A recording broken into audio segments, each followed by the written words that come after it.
So, I realized that I owe you all a new Galaxyland update. I haven't done a video on the Hasbro transformation in quite some time now. However, I recently found myself at the World Waterpark. And as long as it's been since I've offered an amusement park update, it's been far longer since I touched on a holistic overview of the water park itself. So I figured I'd do a quick walk around to see what I could come up with. I'll admit, some of what I'll touch on might not be new. It's just new to me. Other things might just be details that I've never really pointed out in a video before. But it's always fun to walk around and explore what Edmonton's legendary weatherman once called Hawaii in Edmonton. So let's get started. I'll kick it off with something I haven't made a video about since it opened. Double Trouble. Yes, I'm way behind on this one.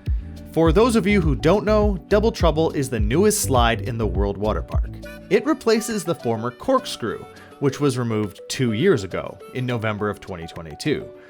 Geez, has it really been that long? Like many slides in the park, Double Trouble has two similar, but not identical options to choose from. The right side is universally teal in color, and it's fully enclosed from top to bottom. Its path is completely curved, alternating between left and right bends throughout the length of the slide. The left slide is mostly orange, with a single purple section. And this purple section encompasses the key difference that this slide has versus its teal-colored sibling. While the slide is also both largely enclosed and mainly features a curved path, where it turns purple is where there's an open-air straightaway. And both sides have sections with transparent stripes that make a really fun effect as you fly by.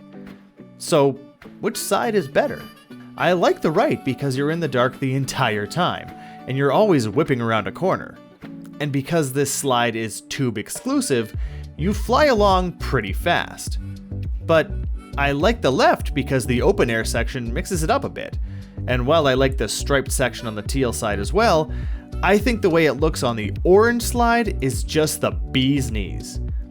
I know it's a cop-out, but my answer is both sides are good. But what about when you compare it to the former Corkscrew? Well, even though the Corkscrew was repainted, it was still quite old and at the end of its life. And from the inside, it didn't look great. Double Trouble is newer and inarguably a lot nicer. The one thing I loved about the Corkscrew was that it was a gentle slide when you didn't use a tube. It was the ideal first big slide for young kids. But you can take young kids with you on Double Trouble now, so I guess it's a wash. I grew up with the Corkscrew, and I'll always have a place in my heart for it, but in my opinion, Double Trouble is a clear upgrade. I friggin' love this slide. As I walked around the water park, I noticed quite a bit of signage updates around the area. At the end of the wave pool, the tower which once hosted the largest freestanding indoor bungee jump in the world has been donned with a large banner, the top of which advertises the world's longest indoor zip line. I didn't get a chance to ride it this time around, but I have in the past, and it's definitely a good time. The lower half of this banner highlights the after-hours offering of the Blue Thunder Wave Pool, the West Edmonton Mall Surf Club. If you ever take a glance into the World Waterpark later in the evening, you just might catch a glimpse of these surf club members riding the waves. There have been signage updates elsewhere in the park as well. Here, by Double Trouble, we see a large banner highlighting the pickleball court and the birthday packages offered at the World Waterpark. Speaking of birthdays, that's why we were at the water park on this day. We were celebrating, and since it was a special occasion, we decided to splurge a little and get ourselves one of the rental spaces. There are plenty to choose from, different cabanas, rooftop patios, hammocks, and more, but we got one of their day loungers. Full disclosure, I paid for this. So as I highlight the benefits that come with it, just know that this isn't some sort of sponsored content or anything. I'm just sharing what I enjoyed. So, as I said, we chose the Terrace Daybed lounger. This comes with a circular relaxation bed and a dedicated table and chairs. This is awesome for weekends and holidays because the park can get pretty busy, and it's really nice to have a guaranteed space of your own to both grab a bite or just have some room to breathe. You also get a lockable storage unit, so you can skip the lockers in the change rooms and have easy access to your things right in the park. There are also semi-private washrooms, which are shared amongst all Cabana renters. These are really nice because they're private stalls, and that's just better. But aside from a dedicated space of your own, the biggest perk to me is that you get to skip some of the lines. No, I'm not talking about the water slides. I wish. But rather, the food.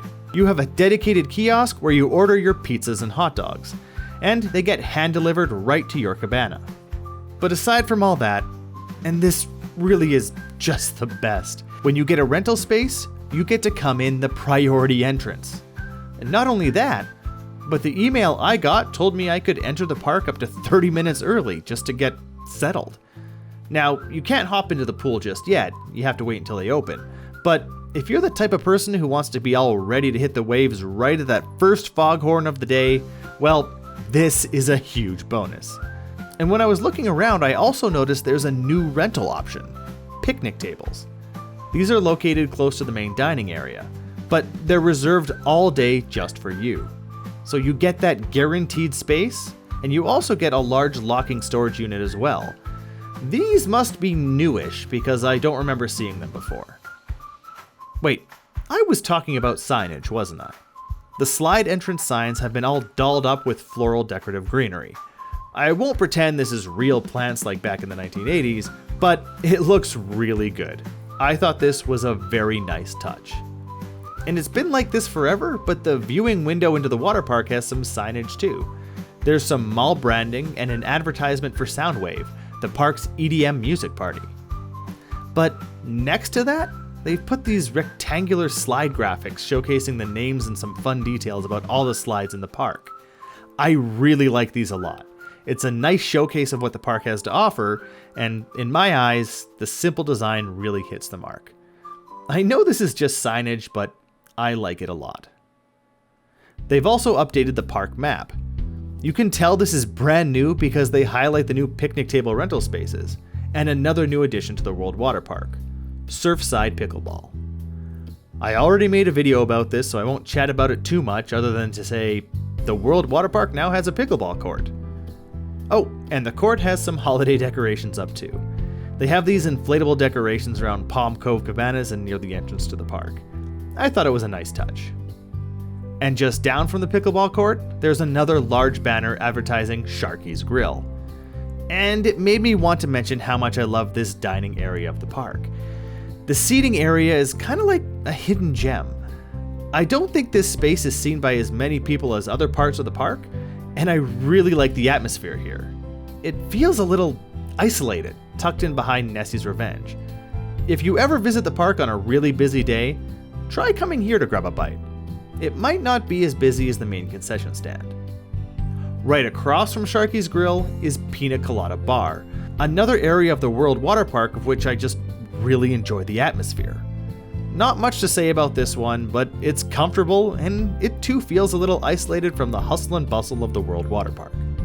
So on the topic of dining, and it's been like this for a very long time now, you remember that section right by the glass, where you used to be able to walk right into the park just for a glance from the mall concourse? It was in Christmas in Wonderland when he busted into the park in his street clothes? Well, that's closed off now. You can't walk in anymore. And from that perspective, it's kind of a shame. But the World Waterpark can get so busy these days, and this has opened up a bunch of new seats for guests to sit at and eat. So I think it was a required change. Elsewhere, I noticed that slideboarding has replaced the original stiff boards with inflatable tubes. The video game component of the slide has been added to these new special tubes, though it was being serviced when I was there, but there's still a game, so that's great. And these tubes are lighter than the old slide boards, so it makes the climb up a lot more enjoyable. As the day wore on, I noticed new enhanced lighting under the tropical Typhoon, where you drop into the pool. It's super bright now and really striking. I don't know just how new this is, but it looks really slick. It makes the slide pop quite nicely.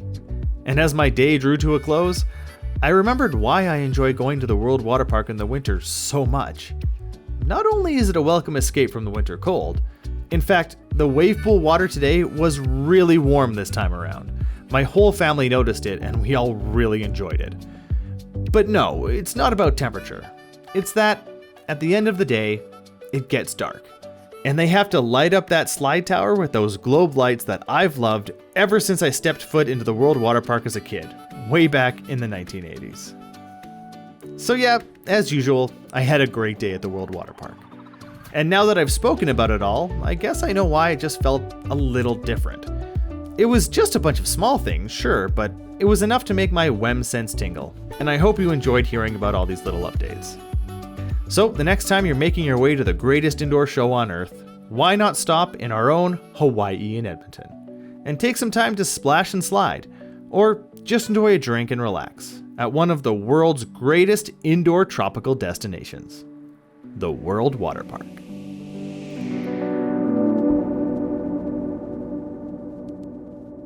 So, now that I've talked about it, what's your favorite side of Double Trouble? Or is there a better slide in the park? Let us know in the comments below.